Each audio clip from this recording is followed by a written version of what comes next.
The other part of the book that really resonated with me was, and I think it resonated with me because I've been acquiring such beautiful things in my life, and mostly for the joy of it. And other people look, and sometimes I have that vibration active in me, I suppose, as well.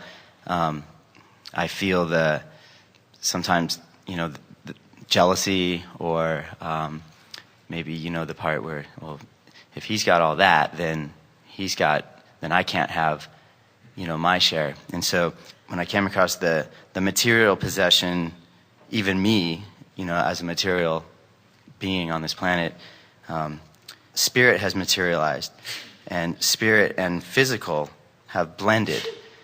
And so the way I took that is that anything material is just spirit. It is. People worry about materialism. Right. They call you materialistic. Especially relative to a book about money and the law of attraction. They want to say, well, those people who are looking for money cannot be very spiritual. And we say, you are spirit expressing in physical form. And you've come here to manifest the vibration of source. And you can't separate one from the other. Also, since you're talking about this book about money and the law of attraction, we want to go back to what you were saying earlier about if you're feeling uncomfortable about someone, or even just focused upon the problem that they have that they've presented to you, then they're going to feel inclined to discuss their problem that's active within you. In other words, you just seem like a perfect person to talk to. Whereas if you are focused only upon the well-being of that person, and granted you've had to work to do it because it's not obvious, you had to find it while they were sleeping or something.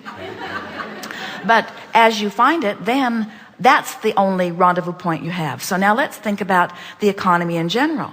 So there are all kinds of people, no matter what the economy is, there are always those who thrive in all economies, just as there are usually those who don't thrive in all economies. In the best of times, there are people who don't do well, and in the worst of times, there are people who do well.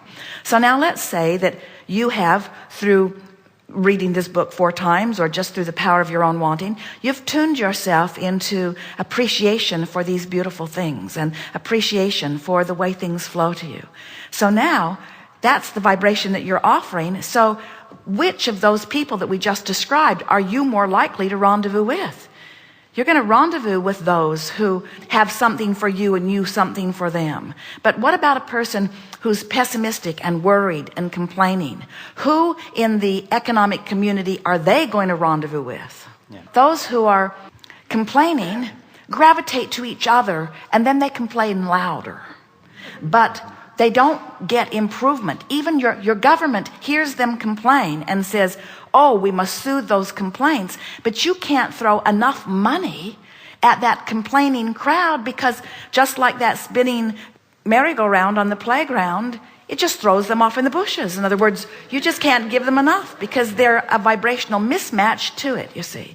While those who are confident and secure and knowing about the well-being of the universe are magnetically attracting it. And you're right, then those who are attracting it stand there all full and glistening and shiny and prosperous. And those who are outside of the vortex, not attracting it, are annoyed by that. And they say there is injustice and we need to level the playing field. And we say there is no injustice. Law of attraction gives everyone exactly what they are offering vibrationally. Right, or they ask you, what is it? What, you look happy, you look joyful, you have nice things in your life. What is it that you're doing? And I really appreciate that, because that's someone who came and asked, because you try to tell someone something and without their asking, they don't get it.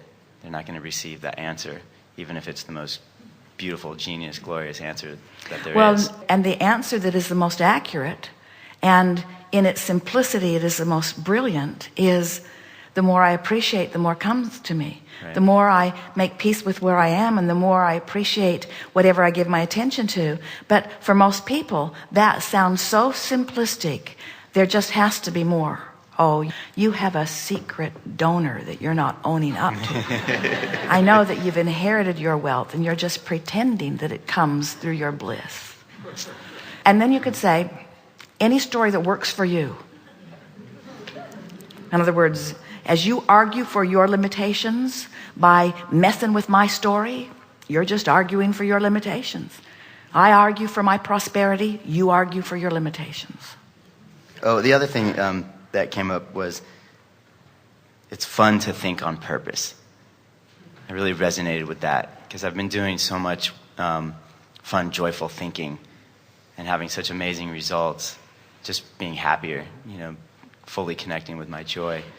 It is exhilarating to stand in a place where you know what you don't want, which causes you to consciously become aware of what you do want, and then to recognize that it's not easy to think about what you do want because what you don't want is more active, and then to make a decision that you're going to make what you do want on this subject more active than what you don't want. It's what we've just been talking about personality traits in others.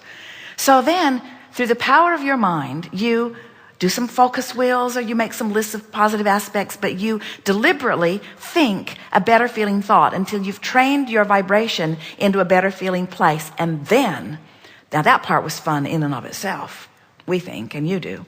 But then the fun really starts because now the universe starts showing you, now that you're a cooperative component, starts showing you how much it can deliver to you that matches that. And so just avalanches of, how about this? You like that? How about this? Well, you like that? How about this? Well, you like that? How about this? Until you begin to feel the power of the directing of your thoughts relative to everything. It is so exhilarating. You are a creator, and when you are deliberately creating, it is over the moon. And you're all creating. You're all creating. Your point of attraction is emanating. You can't turn it off. You are creating. But creating deliberately is so much fun. And creating by default, not so much fun. Yeah. Attracting to you by virtue of your vibration and not knowing what you're doing, so not knowing what to do about it, that's not fun.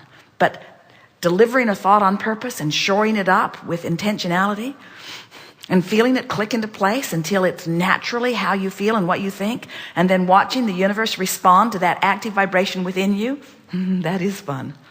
Yeah, it gets funner and funner and funner. Yes. Yes.